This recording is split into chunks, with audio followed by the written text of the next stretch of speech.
I want to share two stories about some experiences I had renting with Airbnb. So both Jody and Sasha stayed with me last year in West Hollywood, and at the time I had a guest room. And most of the time I had been renting out my whole place when I left town, went on business trips or something like that. And for some reason at the moment, I was feeling a little lonely, and I was really curious to meet new people, and I had had really great experiences meeting people I'd rented to with Airbnb before, but then I left, so I didn't really get to know them. And I thought, you know what, I'm going to open up my spare bedroom to see if someone wants to crash there. And I priced it very reasonably because I wasn't interested in only, making money off of it. I wanted to meet some interesting people. And so Jody and Sasha both responded. They wanted to stay at my place. Jody came, he was from Hawaii, he was coming for a conference, and he booked the place. We talked a lot beforehand to, ensure that it was safe, he felt comfortable, I felt comfortable. And when he arrived, we just really hit it off. We became great friends. Turned out that he was going to stay in LA longer than he just booked like 3 days with me. And he was going to change to another Airbnb where he would be more private. But we were having so much fun hanging out. We were able to share the space very well that we both agreed that he could continue to stay. And that first part of when he stayed, he booked through Airbnb and had the payment transaction through it. So when he arrived, despite the fact that I hadn't gotten paid from Airbnb yet, I knew I would get paid. So I wasn't worried at all about getting paid or the financial aspects. I was just focused on the host experience and having Jody feel comfortable, feel welcomed, get to know the neighborhood, know that he knew what taxi or where to go to the conference he was going to.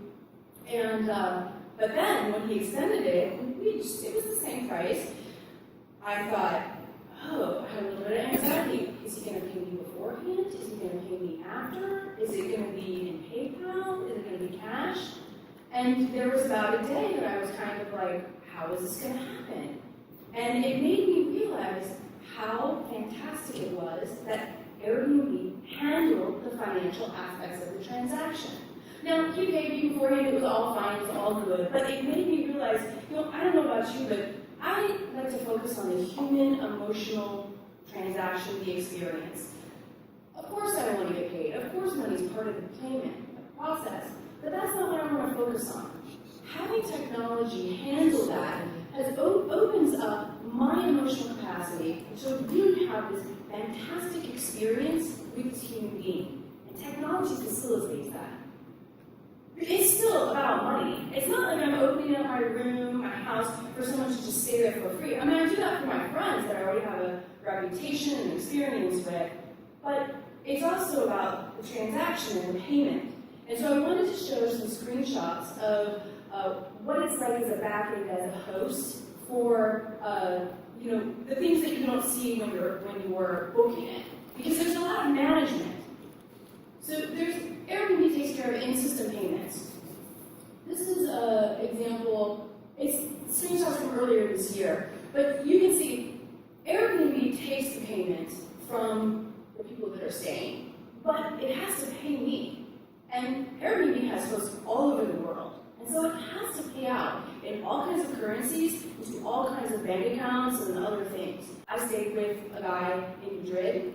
He was Argentinian, and he had doing Airbnb in Madrid, and so he both had Argentinian and Spanish bank accounts. And so he had to decide, does he get output to his Argentinian bank account, his Spanish bank account, what's the currency going to be in, what are the tax implications for him, which country. So all of these things, hosts have to think about, but Airbnb also has to provide the infrastructure to be able to manage that. I talked a little bit about the invisible transaction. This is an example. Someone, books my place, and here's the details of it. When you book a place, they take your payment, but as a host, I don't get paid for a couple of days after you've already checked in. But I'm cool with that because I know that they're facilitating. It's almost like the payment is an escrow with Airbnb, and I have trust with Airbnb that continues that trust with that host. Airbnb also offers some insurance policies that if something goes horribly wrong, they're going to take care of it.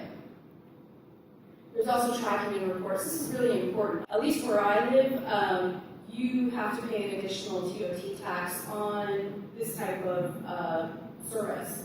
So Airbnb keeps track of where I rented, how much it is, so at the end of the year, I don't have to go to my spreadsheet every time I rent my place out.